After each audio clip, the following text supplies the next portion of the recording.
दोस्तों, कहा जाता है कि मीराबाई जी ने जीवन भर भगवान श्री कृष्ण का इतना जाप किया और स्मरण किया कि जीवन के अंत में उनको साक्षात भगवान श्री कृष्ण की दर्शन हुए। और फिर भगवान श्री कृष्ण ने मीराबाई को अपने मुखमंडल में समा लिया। इसी के कारण इस धरती पर मीराबाई जी की कहीं पर भी समाधि नहीं मिलती। दोस्तों, वो कहते हैं ना कि प्रहलाद महाराज जैसा विश्वास हो, सबरी जैसी आस हो, द्रौपदी जैसी पुकार हो और मेरा जैसा इंतजार हो, तो भगवान को अपने भक्त से मिलने के लिए आना ही पड़ता है। ठीक ऐसा ही मीराबाई के साथ हुआ। दोस्तों, कलयुग में मीराबाई का जो जन्म हुआ था वो मीराबाई का दूसरा जन्म था। इससे पहले भी उनका एक और जन्म हुआ था, जब भगवान श्री कृष्ण द्वापर युग में वृंदावन में लीला कर रहे थे। तब मीराबाई जी ने ब्रजमंडल की एक बेटी थी और तब उनका नाम माधवी था। तब माधवी जी का संयोग से विवाह वृंदावन में हुआ था और जिस लड़की से उनका विवाह हुआ था वो लड़का भगवान श्री कृष्ण के ग्वाल वालों में से एक था और उसका नाम सुंदर था। दोस्तों, भगवान श्री कृष्ण के कई सारे सखा थे और सुंदर भी उनमें से एक था। इस सुंदर नाम के लड़के से माधवी का विवाह हुआ था। विवाह तो हो गया था लेकिन विदाई नहीं हुई थी, क्योंकि पहले के ज़माने में पहले शादी हो जाती थी और बाद में विदाई होती थी। जब माधवी की विदाई होने की बारी आई तब माधवी की माँ ने उसे ये समझाया कि बेटी सुन, तेरा वृंदावन में विवाह हो गया और वहाँ पर कृष्ण कन्हैया नाम का एक लड़का रहता है और तू ये देख कि किसी भी प्रकार से उसे देखना भी मत, क्योंकि यदि तुमने उसे देख लिया तो माधवी की माँ ने ये सुना था कि श्री कृष्ण कन्हैया को जो भी देख लेता है तो वो कन्हैया में खो जाता है, यानी कि उनकी ओर आकर्षित हो जाता है। इसलिए माधवी की माँ को यह डर लग रहा था कि कहीं मेरी बेटी माधवी श्री कृष्ण कन्हैया पर आकर्षित ना हो जाए, और यदि वो कृष्ण कन्हैया पर आकर्षित हो जाए तो उसका पतिव्रता का धर्म नष्ट हो जाएगा। इसलिए माधवी की माँ ने माधवी को ये उपदेश दिया था कि तू किसी भी प्रकार से उस कृष्ण कन्हैया को देखना भी मत। लेकिन माधवी की माँ को यह पता नहीं था कि श्री कृष्ण एक भगवान है।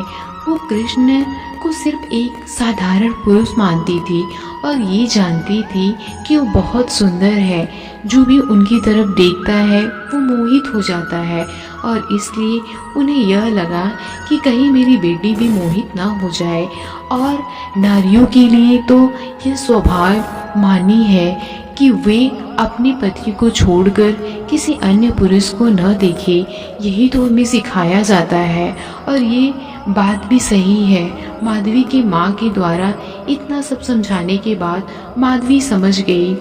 विदाई होने के बाद माधवी जब वृंदावन में रहने के लिए वृंदावन गांव के समीप जा रही थी, तभी उसके पति सुंदर ने उसने कहा कि अरे ओ सुनती हो, देखना हमारा कन्हैया यहीं कहीं गया चरा रहा होगा और सुन लेगा कि मैं आ गया हूँ तो अभी दौड़ के आ जाएगा और कहेगा कि भाभी का मुंह तो दिखाओ। तभी सच्ची में वहाँ पर भगवान की गया नजर आई और भगवान सुंदर की ओर दौड़े दौड़े आए। उससे पूछा कि अरे ओ सुंदर, आ गया दुल्हन लेके। सुंदर उस समय 16 साल का बालक था और भगवान श्री कृष्ण की उम्र लगभग 7 से 8 साल की थी। फिर सुंदर ने भी भगवान को गले लगाया और भगवान ने भी सुंदर को गले लगाया। उसके बाद भगवान ने सुंदर से कहा कि बहू ले आया तो हमें भी भाभी जी के दर्शन करा दे। तो फिर सुंदर ने बोला कि कान्हा, मैं तुमको क्या दर्शन कराऊं, तेरी तो भाभी है, इसलिए तू ही जाकर देख ले। तो भगवान डोली के पास गए और डोली पर्दा हटाकर भाभी जी से कहा, भाभी ओ भाभी, अपना मुंह तो दिखाओ। जो कि माधवी की माँ ने उससे ये कहा था कि श्री कृष्ण कन्हैया नाम के पुरुष को देखना भी मत, तो इसलिए माधवी ने अपने पूरा मुंह ढक लिया और अपने हाथ पांव को भी बिल्कुल ऐसे ढक लिया ताकि जरा भी शरीर नहीं दिखाई दे। फिर भगवान ने कहा कि भाभी ओ भाभी, जरा अपना मुंह तो दिखा दो। बड़ी सुंदरी आकर्षण आवाज माधवी के कानों में चली गई, लेकिन माधवी ने कोई उत्तर नहीं दिया और न ही अपना मुंह दिखाया। तो फिर भगवान समझ गए कि कुछ तो गड़बड़ है। फिर भगवान ने माधवी से कहा, अच्छा भाभी तो सुनो, आज हम आपका मुंह देखने आए तो आप हमें अपना मुंह नहीं दिखा रही हो। अब आप सदा हमारा मुंह देखने के लिए तरसेंगी। यह कर करके भगवान वहाँ से वापस घर आ गए। फिर उसके बाद माधवी अपने ससुराल मतलब वृंदावन में आ गई और भगवान भी वहाँ पर ही थे, वहीं से आना जाना होता था। माधवी जब भी भगवान के आने का आहट सुनती तो अपना मुंह ढकती थी। जब भी सुंदर अपने कान्हा की बात करता तब माधवी उसे इग्नोर कर देती थी। सुंदर को भी लगने लगा कि मेरी पत्नी कैसी है, श्याम सुंदर की बातें तो न करती और न ही सुनती। फिर एक दिन माधवी की सास ने माधवी को यशोदा मैया के पास लेके गई और उनसे कहा कि यशोदा मैया, मेरी बहू आई है, उसे आप आशीर्वाद दे दो। माधवी भगवान के घर में बैठी ही थी, तभी वहाँ पर भगवान आ गए और भगवान ने कहा कि माँ, कुछ खाने को दो, बहुत भूख लगी है। यशोदा मैया ने कान्हा से कहा कि लल्ला तू थोड़ा बैठ, मैं तेरे लिए कुछ खाने के लिए लेकर आती हूँ। तभी भगवान ने यशोदा मैया से कहा कि घर जो बहू आई है ना, वो किसकी बहू है। यशोदा मैया ने कहा कि बेटा, वो सुंदर की पत्नी है। और ये सुनकर भगवान समझ गए कि वो सुंदर की पत्नी है, इसलिए वो वहाँ से भाग गए, क्योंकि भगवान ने माधवी से कहा था कि एक दिन आप ही मेरा मुख देखने के लिए तड़पेंगी, लेकिन मैं ना देखूंगा। ऐसा करते करते बहुत दिन बीत गए। फिर एक दिन हुआ कि इंद्र ने मूसलाधार पानी बरसाया, उसके कारण पूरे गांव में पानी ही पानी हो गया। तब भगवान ने ब्रजवासियों की रक्षा करने के लिए गोवर्धन पर्वत को अपनी एक उंगली पर उठाया और सारे ब्रजवासियों की रक्षा की।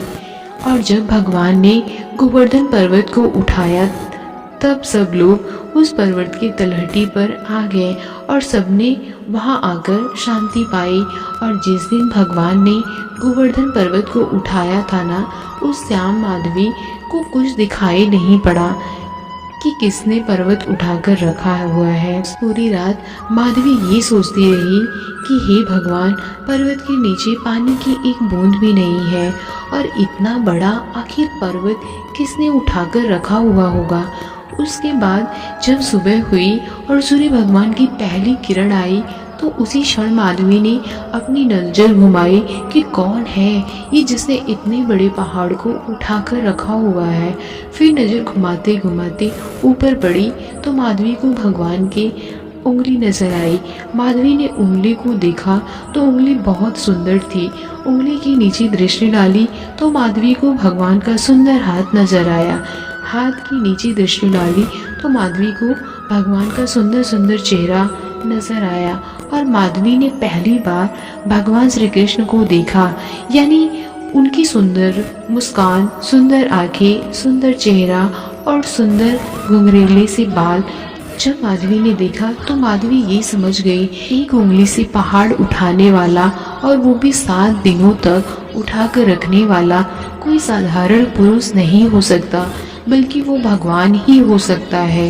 ये सब देखने और जानने के बाद तुरंत माधवी रोने लगी और मन ही मन कहने लगी कि हे माँ, तूने मुझे कौन सा गंदा पाठ पढ़ा दिया। उसी दिन मैंने क्यों न भगवान देखा लिया जब वो मुझे भाभी भाभी कर बुला रहे थे। माँ, अपने पाठ के कारण मैं इतने दिन भगवान की इतनी सुंदर और आकर्षित छवि से वंचित रह गई। और वो रोने लगी। जब उसने भगवान के चरणों के ऊपर दृष्टि डाली तो माधवी उन चरणों में डूब गई और मन ही मन कहने लगी कि हे श्याम सुंदर, मुझे इस कृत्य के लिए माफ़ कर देना, और रोने लगी। और देखते देखते एक भगवान थे जो 7 दिनों तक ना कुछ खाए थे और ना कुछ पिए थे, सिर्फ खड़े होकर रहे। और एक माधवी थी जिसने 7 दिनों तक सिर्फ अपने द्वारा किए गए अपराध का पश्चाताप करती रही। इतने दिनों तक मैंने भगवान की इतनी सुंदर छवि को क्यों ना देखी, क्योंकि ये तो स्वयं भगवान है। और मेरी माँ ने मुझे ये पाठ पढ़ाया कि तू देखना भी मत, और इस तरह से मुझे मेरे भगवान से वंचित रखा। कई लोग हमें ऐसे ही पाठ पढ़ाते हैं कि भगवान की शरण में मत जाओ, भगवान विज्ञान कुछ नहीं होता, बल्कि वो तुम्हारा सिर्फ अंधविश्वास है और कुछ नहीं। जैसे माधवी की माँ ने माधवी को जैसा उल्टा पाठ पढ़ाया, ठीक उसी तरह इस संसार में हमें भगवान से दूर करने के लिए पाठ पढ़ाए जाते हैं, जिससे हमें ये लगने लगता है कि भगवान से हमें दूर रहना चाहिए। फिर माधवी की माँ भगवान की नज़रों से नज़र मिल गई और माधवी उनसे आकर्षित हो गई और मन ही मन उनसे अपने दिल में बिठाकर दिन रात उन्हीं का चिंतन करने लगी। चिंतन करते करते माधवी को 7 दिन बीत गए, कुछ पता ही नहीं चला। 7 दिनों बाद इंद्र आए और उन्होंने भगवान से माफ़ी मांगी। भगवान ने उन्हें माफ़ कर दिया और फिर भगवान ने गोवर्धन पर्वत की स्थापना जहाँ की तहाँ कर दी।